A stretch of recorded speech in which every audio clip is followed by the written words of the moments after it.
So there's a serious issue going on against this Igbo lady who might find herself behind the bars if the Igbo elders, especially the Igbo House of Reps, do not stand up and plead on her behalf. This is a lady whom in the past few days unknowingly, you know, blackmailed one Bello Erufai at the house of a Northern Kaduna Federal House of Rep.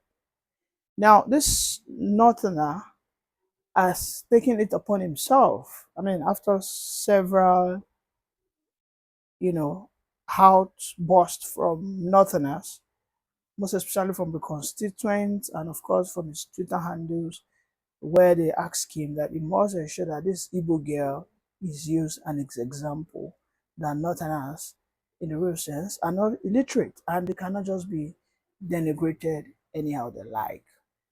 So this lady, what she did was she made a very a honest mistake by spreading a false statement that some billions of naira was found in Bill Erufai's apartment, and immediately that tweet was made, it went viral. You know, it went viral that people started tagging Bill Erufai that could it be true? Could this be true? Could this be true? You know, immediately Erufai saw that, he filed a lawsuit against her. And these are one of the things that we'll be talking about, the Cybersecurity Act.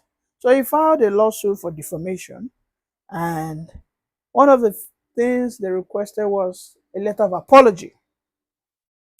And would you believe that this lady, I think in a matter of a day or two, came there without, before the letter of apology, by the way, she came to, you know, to actually release a rejoinder that this is a tweet she only saw on Twitter, a statement, then she felt she could just retweet it, you know. So, but Bello Erufai said that does not suffice, that she must come out publicly, just the way she has come to disgrace his name, she also must be disgraced. So she begged and begged and begged. She has issued a letter of apology. But again, the Northerners are pushing this House of Rep. Don't forgive her. Don't you dare forgive her. And I think he has also said he won't, that he would use her as a scapegoat for what she has done. That next time, before she pushes false narratives, she would do her own due diligence.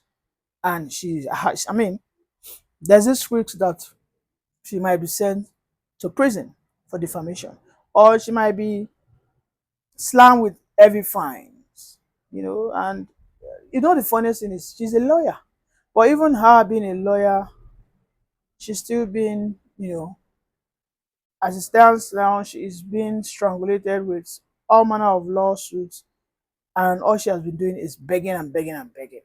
But my grouse is this: so many people have been trying to politicize this.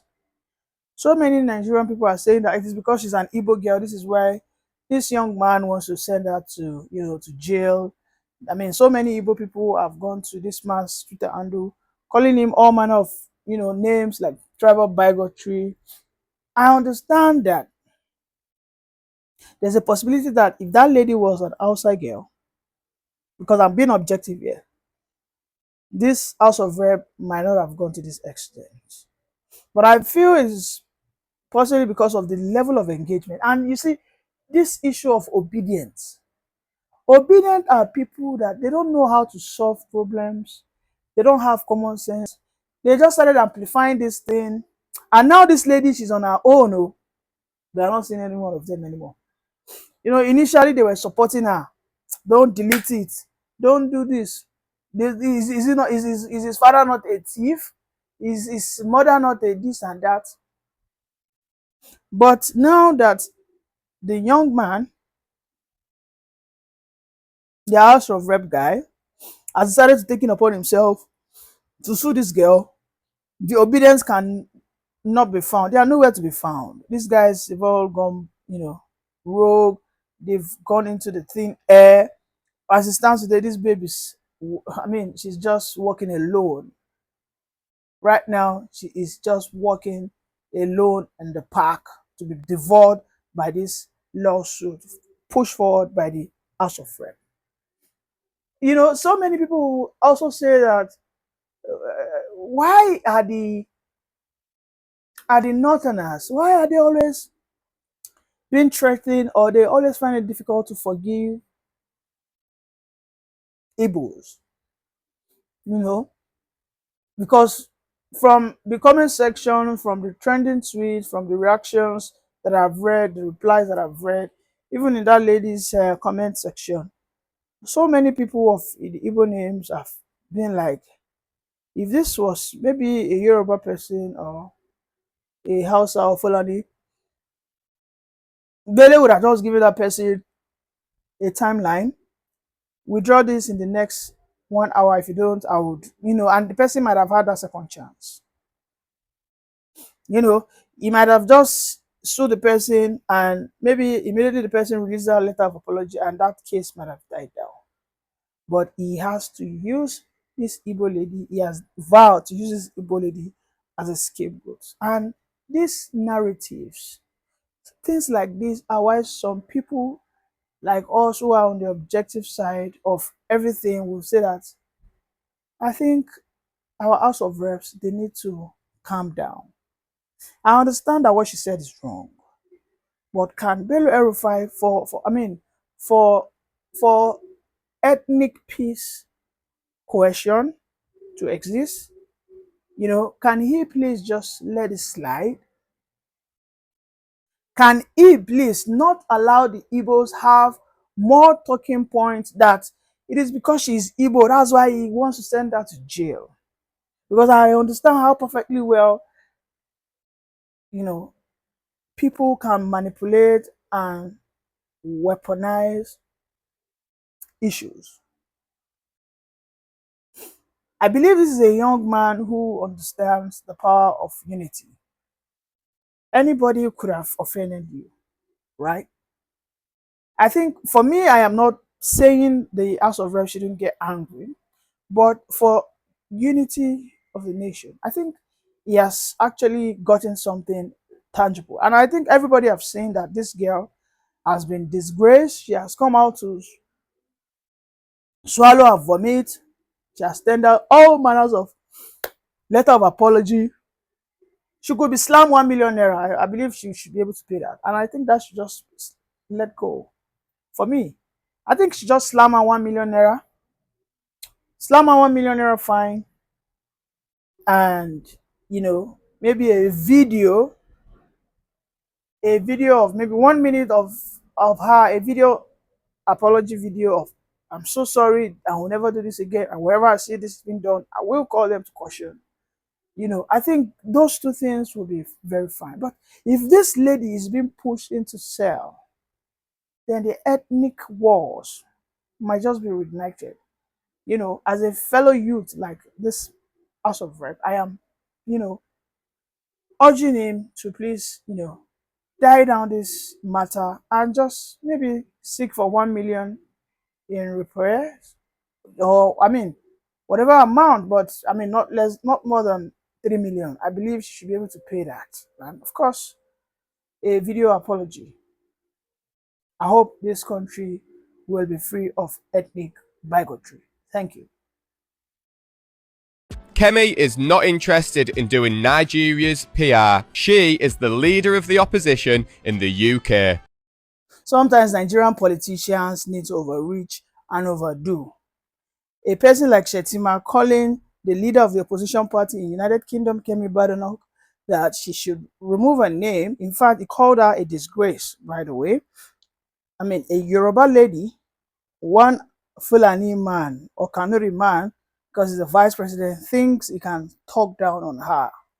Everything that Kemi said, he couldn't identify one lie, because Kemi said Nigeria is a country or a state whereby the politicians take the public funds for their own piggy banks. They use it for their own private enterprise. What is the lie in her statement? She is simply bringing what is exactly happened in Nigeria to the fore. She's bringing it to the international communities so that we can be seen for who we are. Nigeria is a state that has been captured by corrupt politicians. Simple. You know, instead of Shetima to go out there, find every necessary means to ensure that they become a leader that changed this narrative of corruption, he went all out with his own chest pumping, thinking he can bully Kemi Badenoch by trying to denigrate Oga. What Kemi said, I stand by it. And to even double up our statement, one of our heads have said that Kemi is not interested in selling false PR narrative for Nigeria. We have seen how the president has been, saying false statements that Nigeria, no child goes to bed without eating. We have seen how they've said that they've increased the minimum wage. We see how they are selling the lies that the Port Harcourt refinery is refining crude oil. I mean, these are all lies. And Kemi Badenoch, I think our influence has been able to bring the true state of this country to the international bodies. And Nigeria must be exposed for what it is.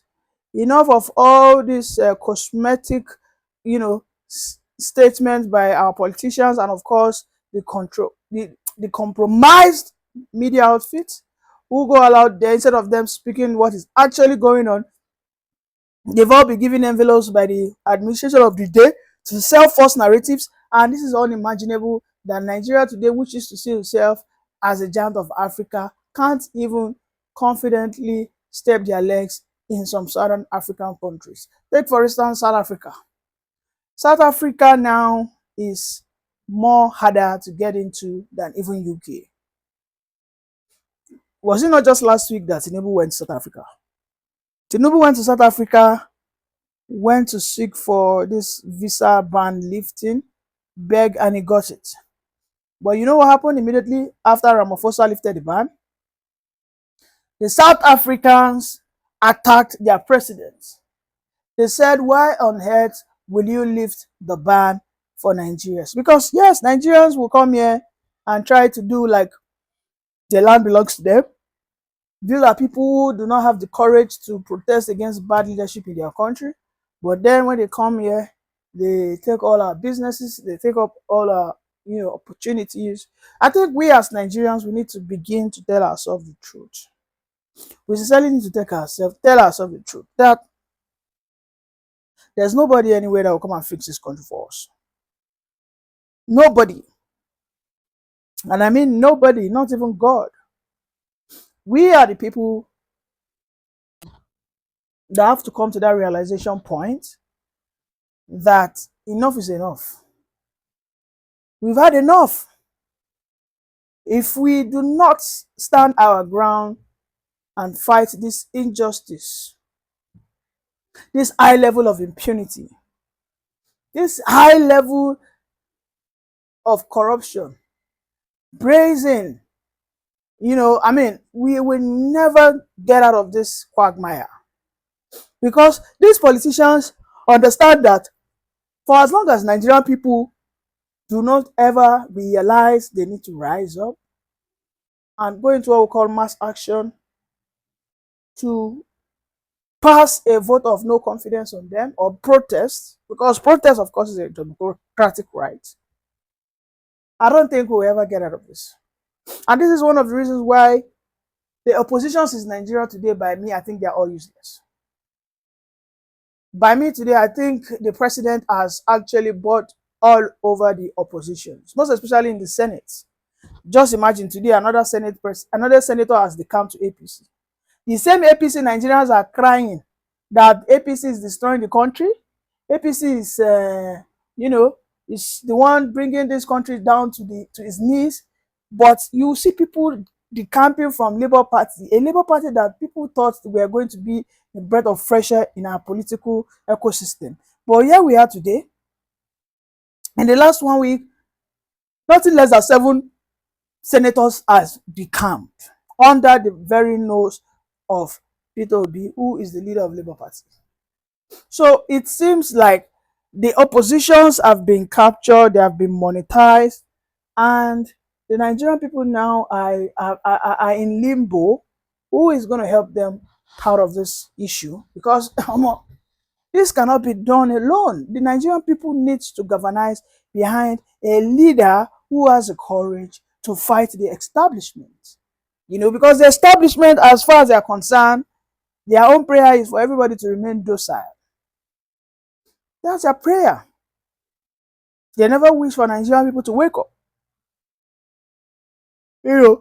So when the Nigerian people are always of the idea that, yes, we will not protest, we will wait for election time to to vote these people out, then I begin to ask, have Nigerians forgotten that these are the guys that have all the electoral apparatus in their beck and call?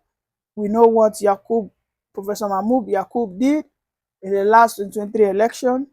And this was a man who shamelessly went to Ghana to say that Ghana's election is a testament that democracy is fit for West Africa. And meanwhile, this is a useless man who couldn't conduct a free and fair election in Nigeria. If Professor Mahmoud was in a country where everybody in that country are sane, I will tell you categorically that immediately he steps his foot back from Ghana, they would have called for his head. They would have called for him to be sacked. That's what I mean. But when I say called for his head, they would have called for his positions. This guy needs to go out. He needs to be kicked out. And while I understand that there are some civil society organizations who are trying to organize electoral reform, conversation and summit, I don't think that is what is needed. What is needed in Nigeria today is foot on ground. And it is our opposition leaders that can lead this charge. Diplomacy, trying to negotiate with these people is not the right way to go. This is our country. We the people must decide what we want. We the people must decide how we want to be governed. So we need to talk to our constitution. We need to talk to the mode of our governance. And these are the things the opposition ought to be doing. But unfortunately, Nigerians are in a state whereby the oppositions are useless. The ruling class are ruthless. By extension, they have bought or they've compromised the opposition camp. Now the Nigerians don't even have where to hide, where to run, or where to look up to. What awaits them is total, subversion, depravity, and unfortunately, bad fate. So what Kemi said about Nigeria not having a good PR, what she said that she is not going to be one of those people that will come and sell false narrative that Nigeria is good, I think she's absolutely right. And for Shetima, I think he should tell his principal, Tinubu, that they need to change the narrative. They need to sincerely work better so that Nigeria can be seen and can be respected. As it stands today, Nigerians are not respected in Dubai.